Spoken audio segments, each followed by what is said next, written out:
Yeah, welcome everyone to another question answer session. Today I have another special guest in my stream. It's someone from ElearnSecurity, and as you can see, the T-shirt he's wearing, ENA.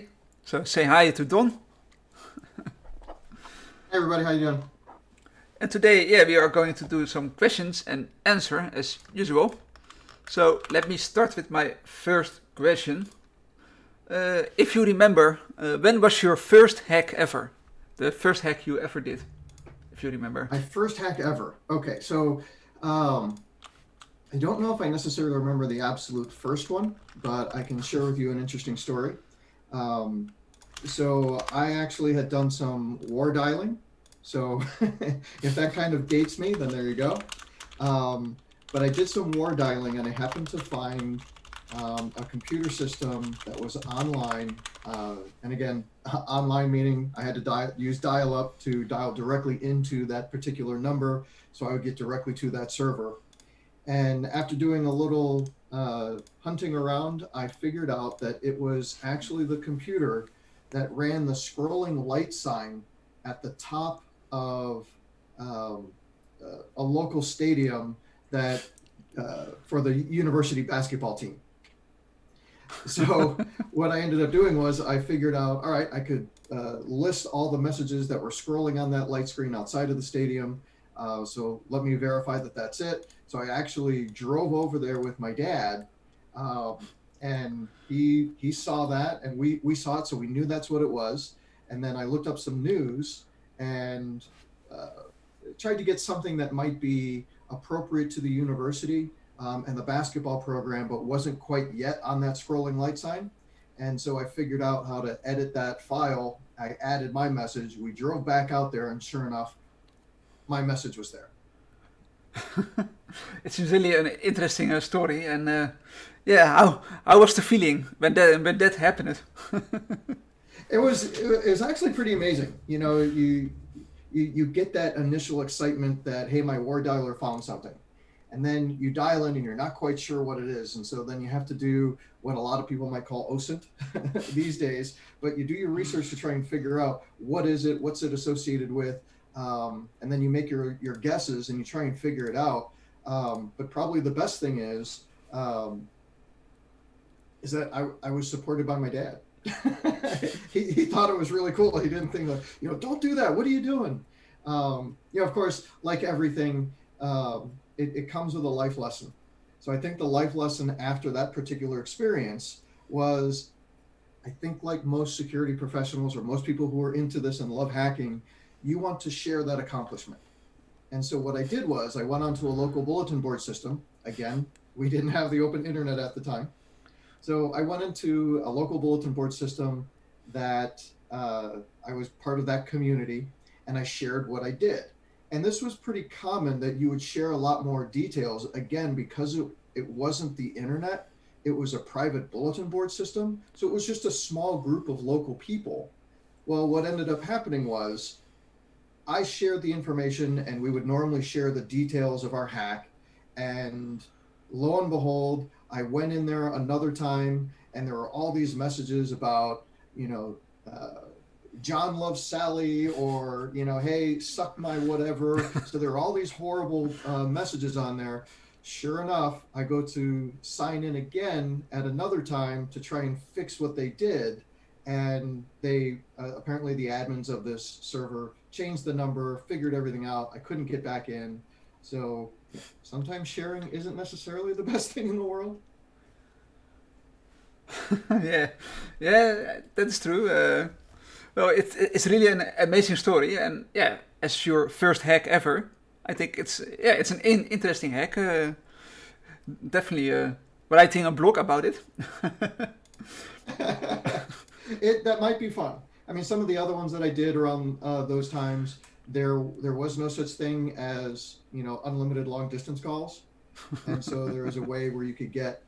So MCI was the company that had uh, probably the largest provider of long distance calling, and in order to call long distance and use their discount, you had to put in codes, and so there are definitely ways for you to find out what certain MCI codes were, so you could make long distance calls to your friends for free. It was also around that time that phreaking was pretty big. And so you make, all your different, your black boxes. And in fact, they had a bunch of different colored boxes that you could make in order to change the tone of your telephone signal. So that way you could do things again, like either call long distance for free or, make it seem as though your phone had never picked up the call.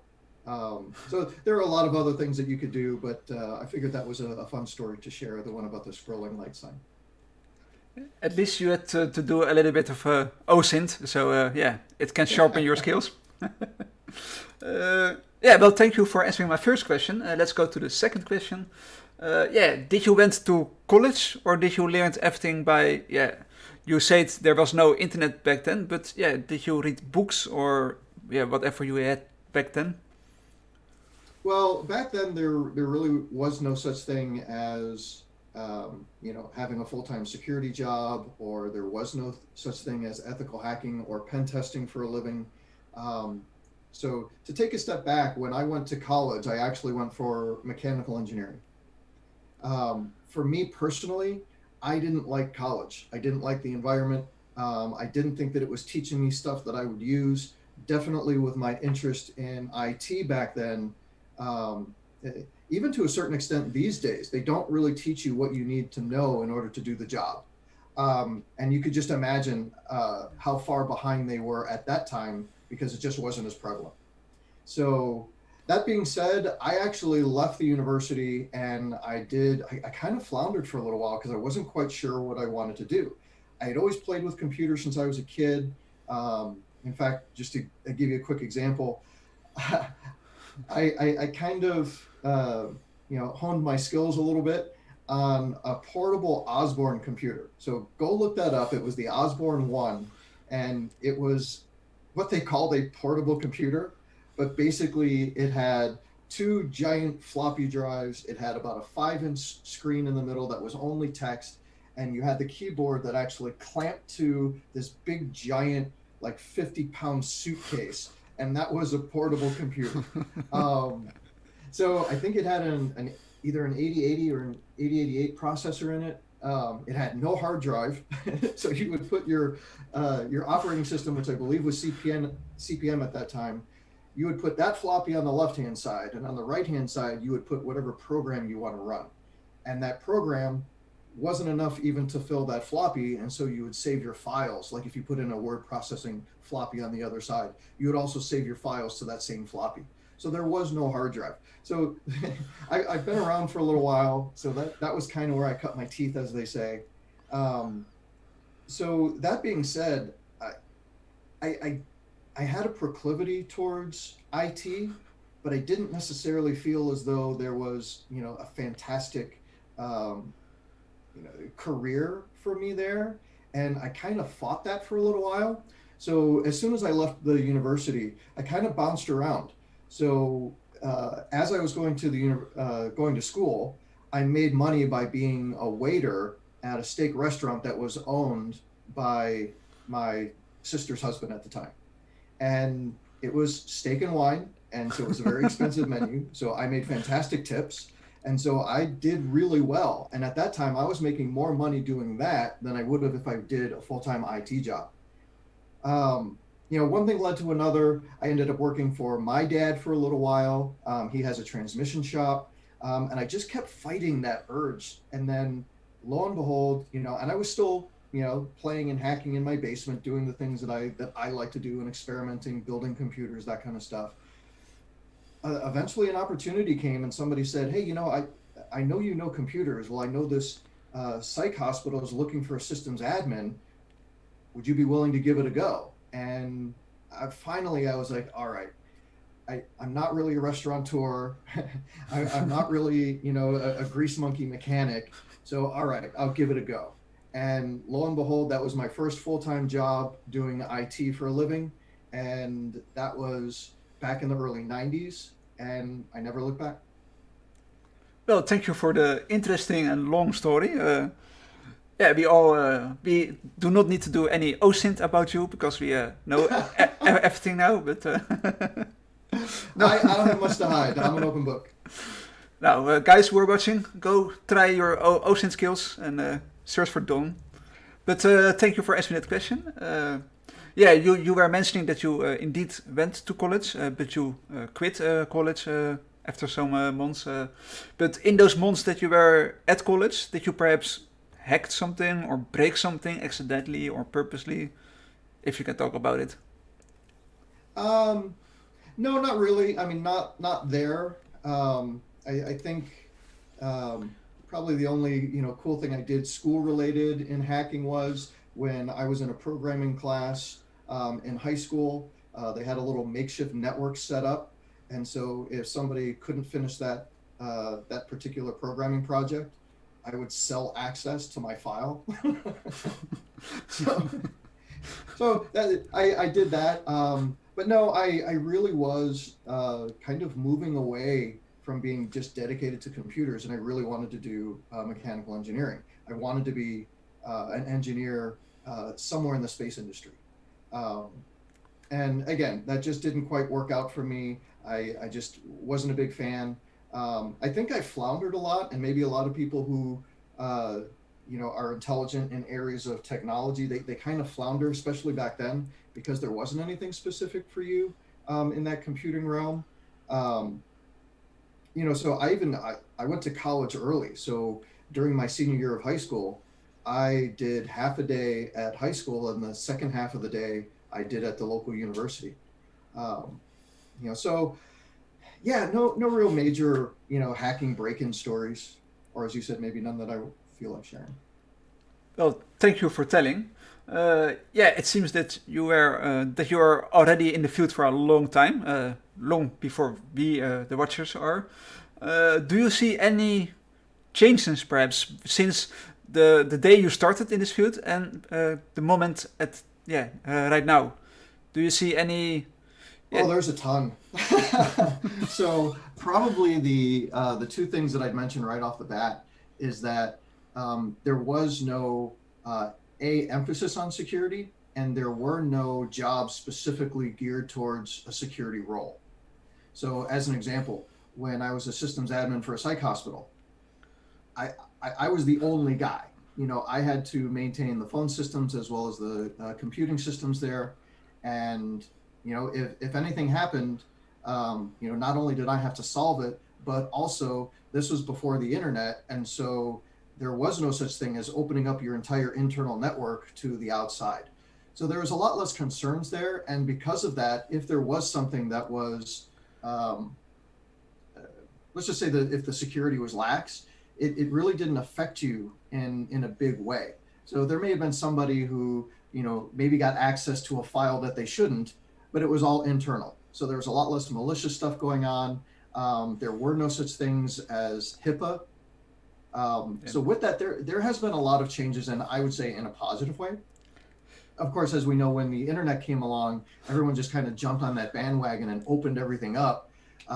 So another example is I was a director of IT at a university for the Department of Medicine, and that was very interesting because in the university side of that setting. So keep in mind, with the medical center with the Department of Medicine, you had the hospital side, and then you also had the university side, and most of the professors bounced back and forth between the two. Well, they would all navigate towards the university side because there was no security. The universities believe hey, we want to be open, everything should be free, and so even back then, um, there and I want to say that this was probably a good maybe 15 years ago. Even then, they were just getting over the point where every single individual machine, not just the servers, but every machine had a public IP address because they had these, big public networks. They would get humongous blocks of IP addresses, and they would just give them out to everybody. And granted, that made it easy to get there from the outside world for you if you needed to do some work, but it also made it easy for everybody else. So that was a drastic change eventually when we went to DHCP. But now, part of you may or may not know, but I am the founder of the Ethical Hacker Network, an online magazine dealing with this kind of topic. back then there was no such thing as an online magazine. When I said online magazine, people would go, "Oh, so you have a print magazine and then you just make the PDF available online?" I'm like, "No, it's completely online. We have no print magazine." I'm like, "What? That seems so foreign to people." But now it's exactly the opposite way. Also, when I created it, um, ethical hacking wasn't necessarily a big known term. People thought that that was an oxymoron. The other thing was they thought that like a contradiction in terms. How can you be ethical in hacking? Because everybody thought, hacking, that's a criminal activity. So that perception has definitely changed. The idea of an online magazine has changed. And without a doubt, the idea that you could not only do legitimate hacking that's totally legal, but it actually is an accepted legitimate profession and it pays incredibly well, that's a huge change from when I started. Well, thank you for answering the question. Yeah, what is your opinion about the change that the attackers, the black hat hackers, the apt groups or the nation state people, how did that change for you back then till now? Because yeah, there is really been big improvements with the apt groups, and they are constantly chasing their attacks and yeah, keeping new things. But yeah, how do you see it? Absolutely. So back then, really what the internet did was it didn't just connect everybody, but it added commerce to this connectivity. When you do that, you're obviously asking criminals to, pique their interest and, hey, there's money over there. I bet you there's something I can do. So when the internet first started to get big in the 90s, really the people that you had to worry about were not APTs, nation states, these, organized crime. It wasn't that well organized and managed by a criminal underground, or like you said, a nation state. Really, the people you had to worry about were those people who were curious. They were tinkerers. They were hackers, but they were doing things not necessarily with permission. So those were the people who you constantly thought of as being, in the hoodie, in their basement, eating cold pizza and cold, hot beer or soda, whatever you want. Those are the people you had to worry about. Now, they were very clever. And so probably a really good book to read that kind of has something to do with that is The Cuckoo's Egg. So go read The Cuckoo's Egg, and that's really interesting because now it was one person by Cliff Stoll. So Cliff was in a very similar position as I was, where he was, managing these systems and he had no experience in security, but eventually because somebody broke in and he noticed an anomaly, he eventually went and hunted this person down. Now, eventually those people were connected to other groups, but in the end, it just shows you how things are so different now that he couldn't just search them out online. He had to do a lot of physical things as well. Things are very different now. You're not worried about that individual hacker who's either out for money or to expose you because of his politics or what have you.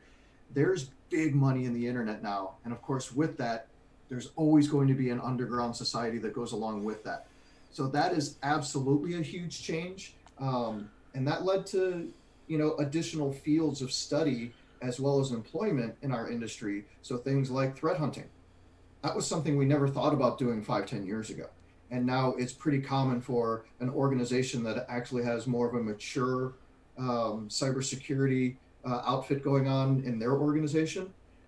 If you have a mature security program, you're going to have threat hunting.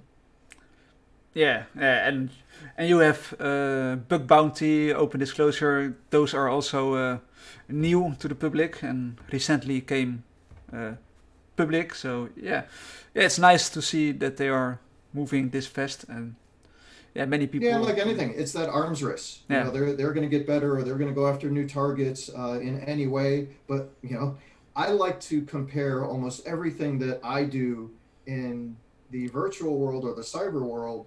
I try and have a corollary in the real physical world. People think that it's so vastly different, but when it comes down to it, humans are humans. And they have motivations and they have reasons for doing things. So the tools and the techniques may change a little bit, but the underlying reasons for doing things absolutely have a physical corollary to them. So like the old saying goes, follow the money. And that's what, that's what you do when you try and find, what criminal activities are, why they're happening and how they happen. Same thing here. And yeah, you already are long in the field. Are you still trying to learn new things, or how do you keep up with the huge amount of information and new things that came out and all the kind of fields that you have, like reverse engineering, malware analyze, ethical hacking, exploit development? Absolutely. Yeah, how do you keep? Yeah, I just did a talk yesterday for INE's Cybersecurity Week on the basics of IoT hacking.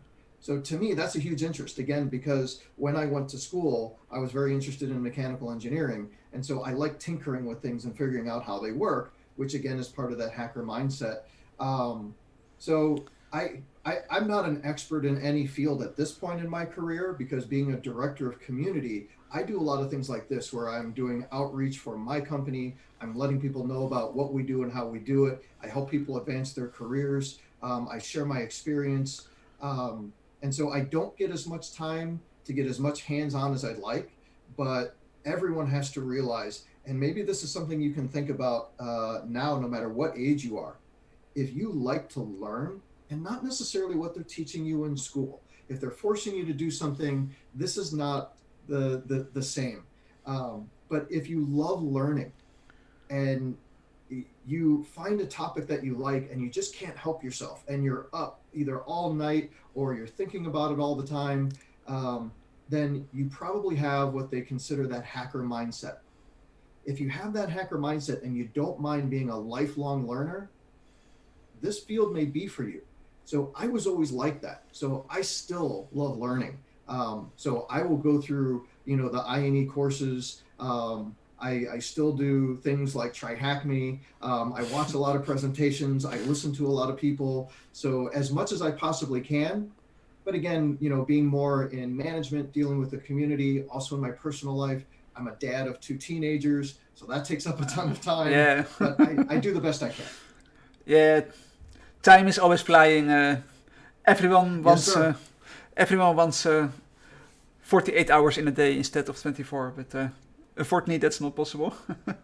But yeah, thank you for answering the question. Yeah, for my next question, yeah, how did you end up with ElearnSecurity, and yeah, how was the process about joining them? Oh, like anything, and I hope you don't mind. It's a little lengthy story. I'll try and keep it as brief as possible. But I founded the Ethical Hacker Network almost 15 years ago, and I had a ton of advertising, and it was going really well. And it was one of those things where, like I tell my kids, you kind of do what you have to do, so you can do what you want to do. And so while I was working at the university, I started the Ethical Hacker Network. Well, eventually it grew enough to where I could quit that job and do the online magazine full time.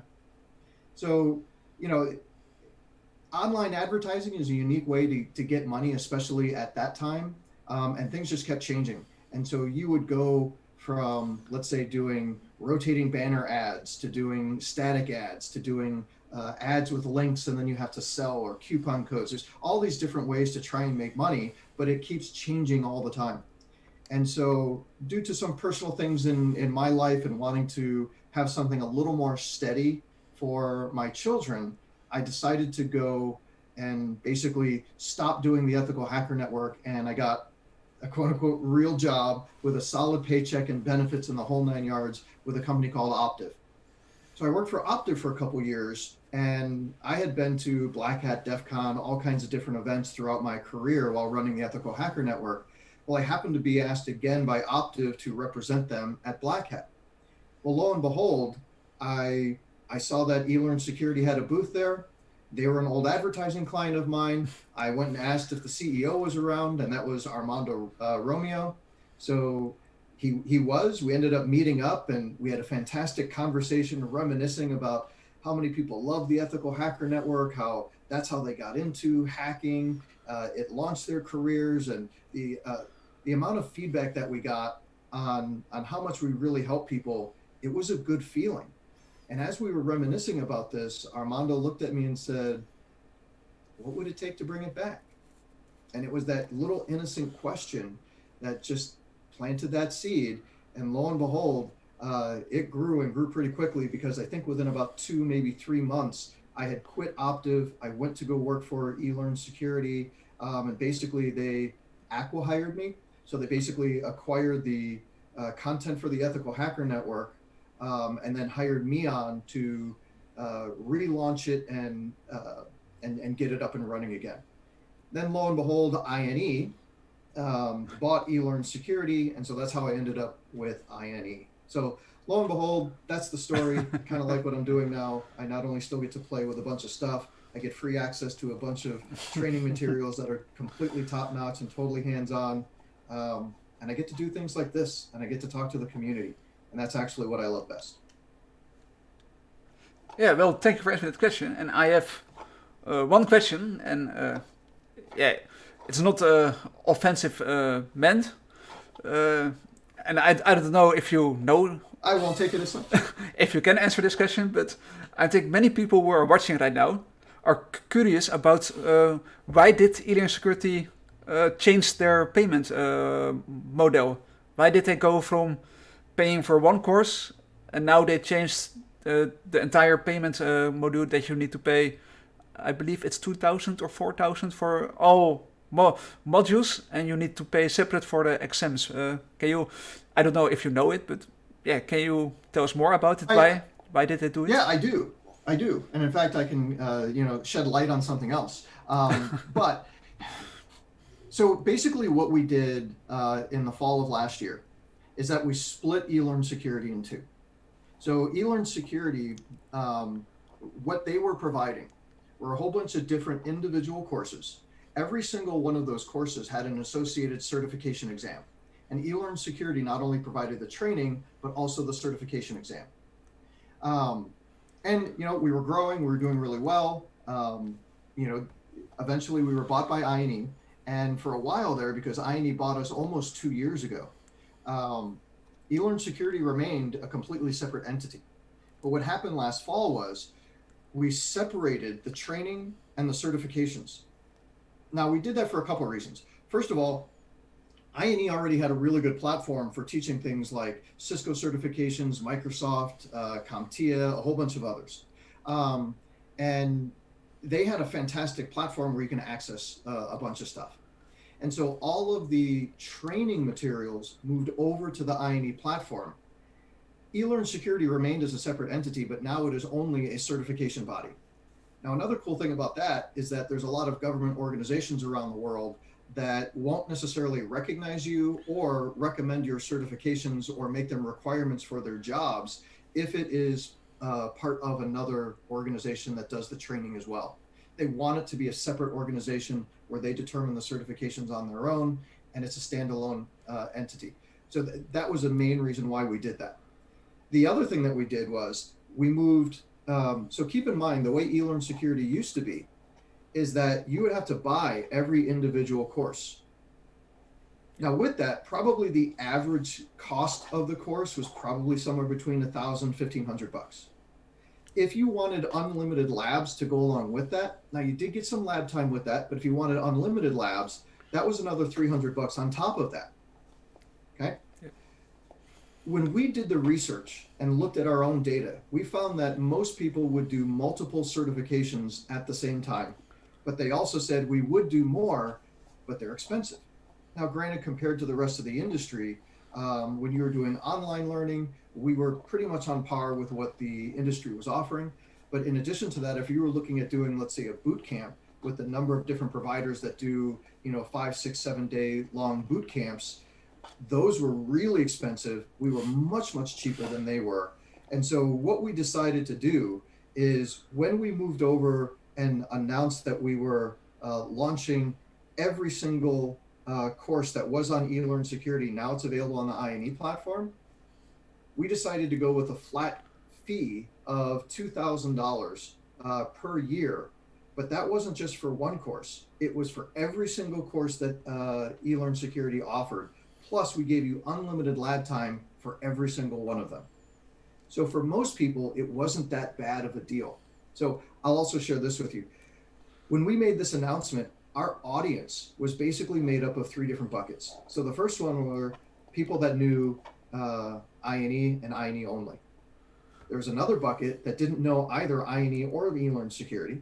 And the third bucket were those people who knew ElearnSecurity already. Well, the first two buckets actually thought it was a fantastic value. They loved what we were doing, that you now had access to this platform and could eventually get access to the other things that INE offered. It was those people who were comfortable and were used to the way ElearnSecurity did things that were the most vocal. But I will be honest with you, even some of the influencers out there were saying, you know what, this actually is a pretty good deal. So if you look at people like Joe Helly, who's also known as the mayor, you know, or you look at the cyber mentor or John Hammond, there's a number of them. They were like, you know, when you actually take a step back and look at this, it's a pretty good value. Now, that being said, let me give you some new information that, based on your question, you may not have known. But earlier this month, we actually did something that was pretty amazing. So what you're used to thinking that you would get on the INE platform, where you got access to every single course that ElearnSecurity offered and unlimited lab time, and that was $2,000. What we did earlier this month is that we dropped that price from $2,000 to $749. That still includes everything that you got beforehand. Is it still available? Exactly the same thing for less than half the price. But we did even better than that. We opened up the entire INE platform for that same price. So now, for $750 a year, you have access to everything that ElearnSecurity did, plus all the content over the 700 or 800 different courses that INE offers. You get access to everything. That sounds, that sounds really a great offer. I think many people will be happy to do it. Yeah, I'm looking at the website now, ElearnSecurity. But So if you go to ElearnSecurity, you'll notice that it's strictly a certification body now. So all you're going to see is information about the certifications. If you look at an individual certification, it's going to say, hey, do you want to do training for this particular certification? Then that will take you over to INE, because now that's the main training platform. Yeah, I have the page in front of me now. I can share it in the chat for those who are interested. It seems indeed $750 per year. You get access to all base and premium features. So I think I will definitely check this out. I didn't know about it, so thank you for mentioning. And do you also know that if there's any new course or program coming soon that you perhaps know or can talk about with us, or At the moment, we do have an internal roadmap, and I know there's a lot of cool things going on. In fact, we just hired on 4 additional cybersecurity instructors.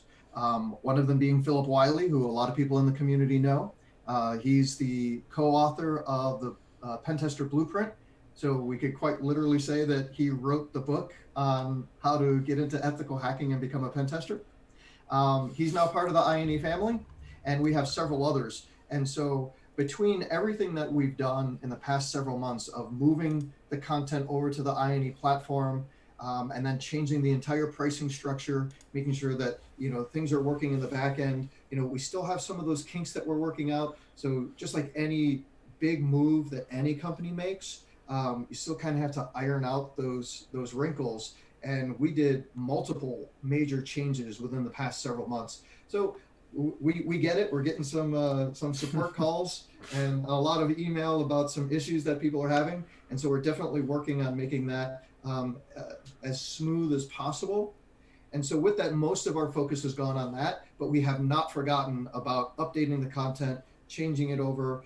So probably the things that I could share with you without upsetting the company at all with releasing something that I shouldn't, is I can say that most of the courses that were on the INE platform were video heavy. Most of the courses that were on ElearnSecurity that moved over to INE, they were slide heavy with just a few videos. But then, of course, we had a ton of hands-on labs. That way you could practice what we just taught you. So a couple things we have coming. is that we will be announcing some new courses relatively soon, probably within the next quarter. But the biggest thing that we're trying to do is update some old content as well as add video content to kind of get it more on par with what I&E is good at doing. So you're eventually going to see, probably within the next year, not only multiple new courses, but a ton more video content to go along with the ElearnSecurity courses that are now on the I&E platform that you know and love. Well, that really sounds you guys are doing a great job with improving the content, making new content. We're trying. No, nobody's perfect, but we're trying. Yeah, it seems that all the companies are recently releasing a new course like Offensive Security with their OSEP and OSET course, and ElearnSecurity with new courses. So, yeah, I think it's a big game of Thrones in the field with cybersecurity. Everybody wants to get the throne, but it's nice. Hey, welcome to business, right? Yeah, it's nice to see that there are so many companies who are helping people like me or other people who are watching now, to get into the cybersecurity and give them some guidance in their course, but some kind of path to follow, and not Well, if dive I may deep. just add in a little something to that. Honestly, that's what gets me excited about getting up every morning. And I know the entire team at I&E feels exactly the same way. One of the reasons that we dropped the price so drastically was so that way more people can get access to this content and join us in this community and this industry where there are tons of jobs that are going unfilled because people don't have those skills. And not only is it fun, I love doing this kind of stuff, and it really gets my creative juices going as well as my intellectual side. But as you probably know and are figuring out, it pays really well. So in an area where there's all kinds of issues in the economy, where people are really having trouble out there because of the shutdowns, this is a fantastic opportunity to take a step back, take stock of where you are in your life, and look and see, how do I make that life change into a career that I love and one that pays really well? So we took that one step further. So I'm sure you've seen this on the site, but just to make sure that your audience knows as well, I&E has something called the Starter Pass. Now, the Starter Pass is absolutely 100% free, and it will remain so. This is not a special offer. It's a free product that we offer to everybody, again, as a way to get your foot in the door, your toe into the industry, and not only see if you like I&E as a platform, but to see if this industry is right for you. So that Starter Pass has a number of snippets of videos from all the different topics that we teach at I&E. So that would include not only cybersecurity, but networking, cloud, data science, and others. But we added into that Starter Pass something that you may be familiar with. So we took the pen testing student course from ElearnSecurity, and we included that into the Starter Pass in its entirety. So what you used to have to pay, depending on the discount that you got, $400, $500, $600, and then you add on, let's say, $300 for the unlimited lab time for the PTS or pen testing student course on ElearnSecurity, you get all of that absolutely free with the I&E Starter Pass. So you get all the videos, you get the slide content, you get unlimited lab time, and you also get those 3 black box tests that prepare you for the EJPT exam. You get all of that absolutely free. So yes, access to the virtual lab environment. So it's fantastic, and it really gets your foot in the door. The only thing it doesn't include is the actual cost of the EJPT exam, which is $200 on the elearnsecurity.com site. But I think it's something where every single one of you can take advantage of that and really start to move your career in the direction that you want. Well, thank you for mentioning it and pointing it out. Thank you for answering those questions. Yes, let's go to the following question. If you remember, what was your first certification that you obtained? Your very first certification? My first. Okay, so back then, certs weren't necessarily the big thing. So you kind of had to prove that you could do the job. That's kind of where I went. So I was actually working in the industry for quite some time before I had those letters after my name. But that being said, I always wanted to at least bolster my resume a little bit to say, hey, I have the experience, but now I also can prove it by having these letters after my name. So it may be slightly different than many other people, but I would say that my first certification that I passed was an MCP exam on my way to MCSE. So I did pass 7 exams to earn that MCSE. So that's the Microsoft certified engineer path.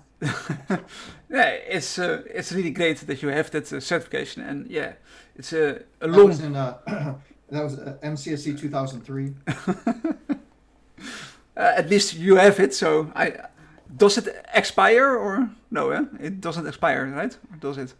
Well, it does expire. What I like to tell people is that something that you've done and you've earned never expires. So the certification may expire, but you can still put that on your resume, but just let them know that, hey, this was MCSE of 2003. So Yeah. even though it expired, it's still something that you did. So Yeah. think about it. If you had a degree from 10, 20, even, some people out there 50 years ago, you got your degree. Do you think that there's really anything that they learned in university that can apply to whatever they're doing now? Maybe some, but for the most part, nothing, especially if it has a technical component to it. But you still did it. That's an accomplishment that you did personally. So even if a certification expires, keep that on your resume. Of course, note that it's not valid anymore, but please keep it on that resume. It definitely helps. Yeah, at least you have the experience, and that counts. Well, thank you for answering that question. Yes, let's go to the next one. Yeah, I already asked it at the beginning of the stream, but for those who are just popping in, yeah, how do you your time management? So how do you do your job, your hobbies, your children, your wife, learning, uh, sleeping, and yeah, how are you managing all that? Um, well, I think like most techies, sleeping is the lowest priority, especially also being a parent. Um, it is tough. Fortunately, I've been working from home long before COVID came along, and so I've had the flexibility. And as long as you communicate with the higher ups and let them know that, look, I may need a flexible schedule because of what I do. Please understand that, but I will set these particular goals in mind, and I will accomplish them, whether that's in the middle of the normal working day or if it's in the middle of the night. Those are conversations that I highly recommend that you have with anyone to make sure that you have the right lifestyle that also works well with your work environment. It never hurts to ask. If anything, more communication is always better than less. As far as time management, I mean, the smartphone really hurts when it comes to that, because I always have my phone on me. And so, with Discord and email I know and that. Slack and Twitter and everything. And so sometimes, I can always stay active and reply to a tweet or do something, answer a message very quickly. But with that, I do at least try my best. I'm not always successful to set aside certain times for certain things. So including work, exercising, time with family, studying, whatever that may be. It's not easy, but there you have it. I don't know if that answered your question. Yeah, I think it answered my question. I think we all understand. Yeah, I don't think we all have children at the moment, but for those who have children, they totally understand you. And I also I don't have children, but I totally understand. Yeah, you have so many things on your agenda, and yeah, it's sometimes, as I said at the beginning, we wish there were more hours in the day, but yeah, we can change time. Unfortunately, not yet. Perhaps in the future, but. Yep. I go to the last question, then we go to the 5 questions of shame. Yeah, for those who are watching, do you have any advice for them how they can start in the InfoSec field? Absolutely. I have a ton, so I'll try and limit it. I give talks and webinars and do discussion panels and Discord, ask me anythings. I do a ton of them. So probably the biggest question that I get is, how do I overcome that employment catch-22? That unending circle that I can't seem to break into because I don't have the experience to get the job. If I can't get the job, how do I get the experience? And it's just this never-ending cycle. How do I break that? There's a ton of ways, believe it or not, to do that. You mentioned one earlier, which is bug bounties. Go participate in bug bounties. Not only is it a great way to learn, but it's also a great way to get your foot in the door and make a little extra money. And every time you either are asked to be in let's say, an invite-only bug bounty program, or you earn a bounty, those are all things that you can put on your resume to say, look, I did this. I may not have been hired full-time, but I made this amount of money. This is the amount of time that I spent. This is the information that I know. And these are the number of bounties that I received, and includes your CVEs, all that kind of stuff. That's a fantastic way to do it. Other ways are volunteering your time. Go volunteer for a nonprofit organization. Say, hey, I'll help you with your networking. I'll help you with your security. If anything, I'll even perform a pen test for you. I'll do it absolutely free. Also, you have to be honest with them. Again, I'm a big fan of over communicating, as you can probably tell from the length of my answers. But let them know that, look, I'm not a professional, and I'm not going to bring your system down, but we do want to check to make sure that you're secure. And trust me, these nonprofit organizations don't have a big budget. If you offer that to them for free, more than often they're going to say, yeah, let's do it. That's something that you can put on your resume. Same thing with volunteering your time in other ways. Volunteer for an open source project. Volunteer for events that are out there, whether they're virtual or eventually when we get back to physical events. Volunteer your time. Go to local meetups and meet people. That's how you can actually avoid some of that circle by avoiding the HR filter, because if you happen to meet somebody at a local security meetup and you have had these conversations, or they've seen you at events, they start to get to know who you are, they'll walk your resume right into the hiring manager and avoid HR altogether. So there's that, other things like what you're doing, streaming, blogging, doing CTFs. Honestly, CTFs are a fantastic way, again, to learn, maybe even win some prizes. You never know. We sponsor a ton of them and we give away free training. But those are things that you can put on your resume. So I hope that's a few good ideas and some advice for you guys to kind of get over that hump in order to build up your resume so you can get the job that you want. Well, thank you for that answer. For those who are watching, CTFs are indeed good. I'm running my own CTF platform right now, 24/7. It is open, and we add challenge every week, new challenge. So, you can try that and play there if you want. I can share the link in the chat. Volunteer work, as he said, is also very nice to do. I think it is great, as you mentioned.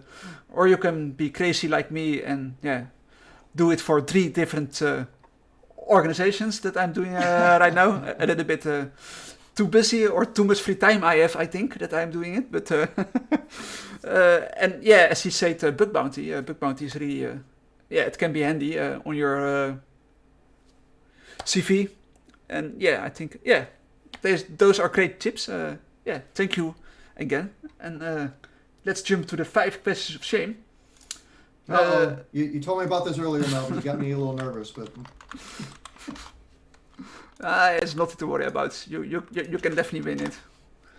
Let's go to the first one. Now, which hero will you be? You can choose any hero, strips, shows, movies, whatever. Which hero will you be? You mean like a superhero? Yeah, whatever hero you want. Okay. Can be anything. Well, I think like most techies, I'm fond of Iron Man, because it shows that you don't actually have to have supernatural abilities, but through ingenuity and a ton of money, you can probably accomplish almost anything that you want and actually do things that are superhuman without having that kind of superhuman ability. So the first one that comes to mind is Tony Stark and Iron Man. I think especially the second helps a lot, being rich. Yes. Well, thank you for answering that question. Let's go to the second one. If you can choose 2 parents, it can be whatever parent you want. Celebrities, real life people. It can be, again, strips, books, movies, whatever. It's two parents. Two parents?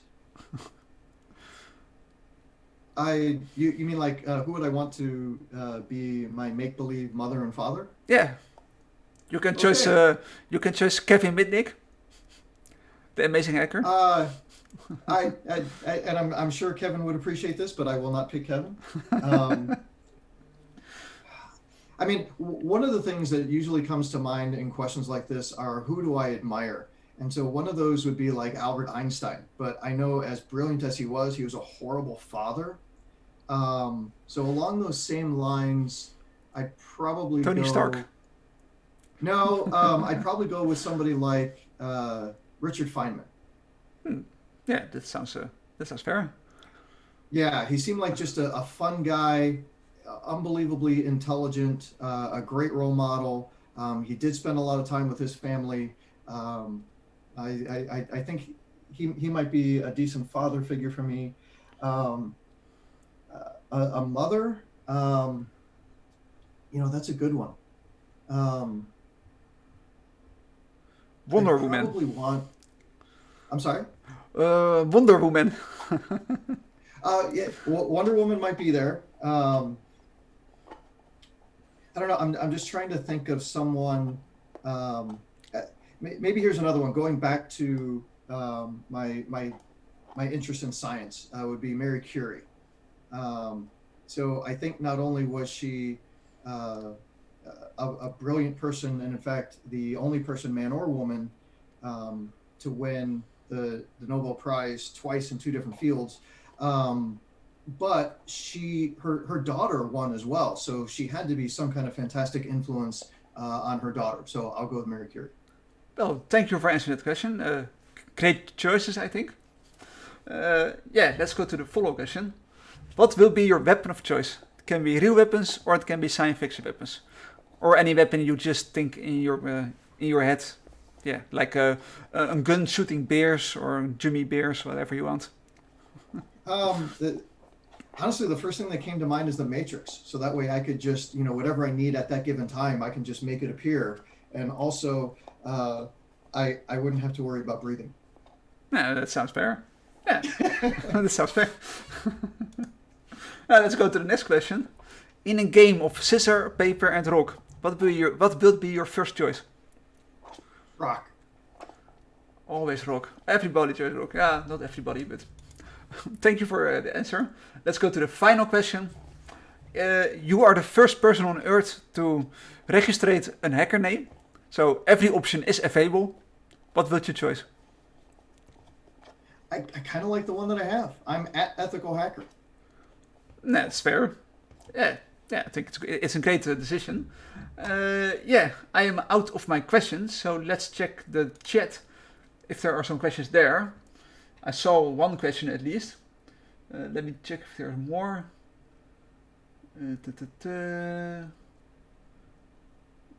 Yeah, I have one question. Do people get any rewards for finding vulnerabilities on the INA platform? Well, you also have to be careful about that, because keep in mind that, first of all, INE does not have an official bug bounty program, although if you do find something, contact us. And I won't speak to what they do, but we do accept those emails, and we do take that information, and we try and work with that individual person as much as we can to mitigate that vulnerability. As far as what they get, I don't think I'm allowed to say. But also keep in mind that if you're doing that officially, even though we're not reporting you to the authorities, that's actually illegal. That is not part of ethical hacking.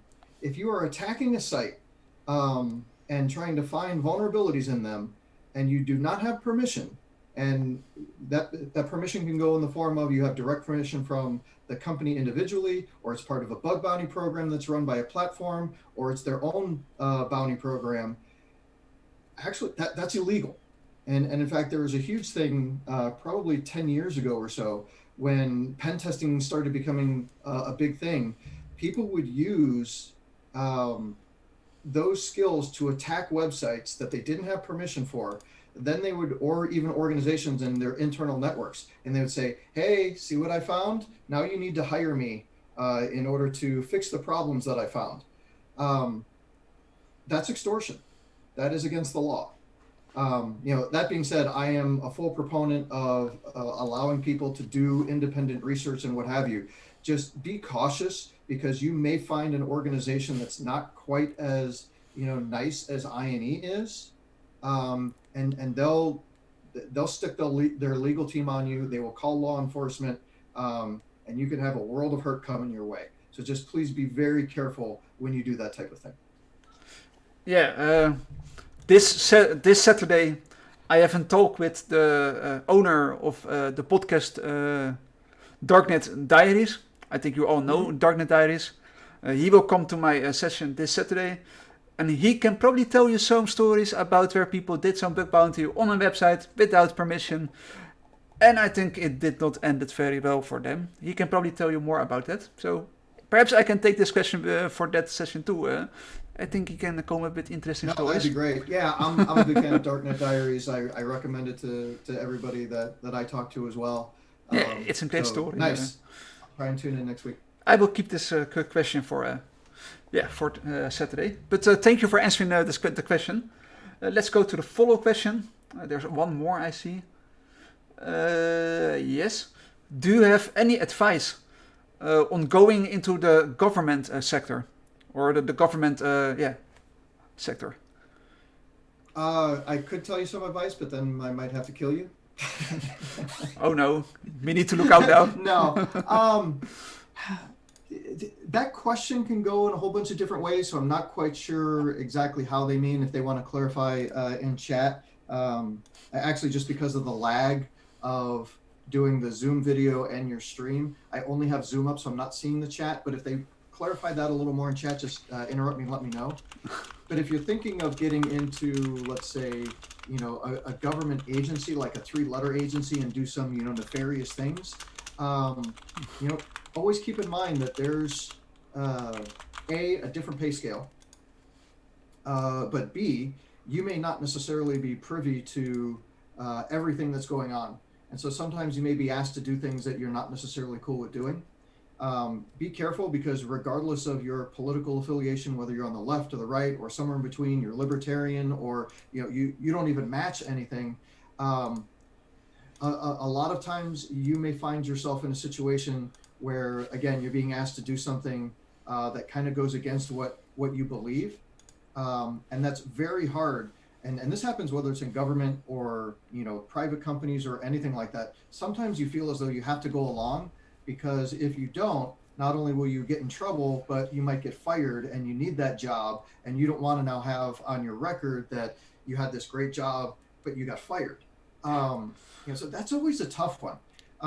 But that being said, there's not a ton that I can maybe share. I just know from talking to a lot of different professionals that it depends where you're looking to go in the government. Because think about it, a lot of universities are actually state-run institutions. So that's that could be considered, a government job. I don't know if that's really what you were going for. If you were going more for, hey, if I want to go work for the NSA, you're gonna, if you're really intelligent and you're really good at what you do. He's looking for the CIA. He's saying to reply to you, just looking into a couple internships for the CIA. Just wondering your take on the government sector. That's what he replies to you. I would say first and foremost, especially if it's an internship, it looks fantastic on a resume, so go for it. It might open your eyes to a few other things that I don't have the ability to share, either from my own knowledge or from information that people have shared with me. So I don't want to break any of those confidences.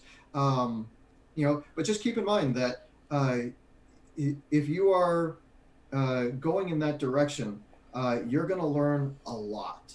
So I'd recommend going for it. You have your whole life and career in front of you. So especially if this is an internship, go for it, learn as much as you can, make as many connections as you can. You may be a little stunted in what you can say and what you can share with either the community or what have you. So again, as an internship, I think it's a great thing. However, on the other hand, if you are a seasoned professional and you are somebody who writes blogs or you stream or you go give talks at conferences, that may be taken away from you as part of your contract if you go work for a particular organization. So you just want to keep that in mind and figure out where are you in your career, what do you want, and does that really, mess with your objectives? You can also read the Edward Snowden book.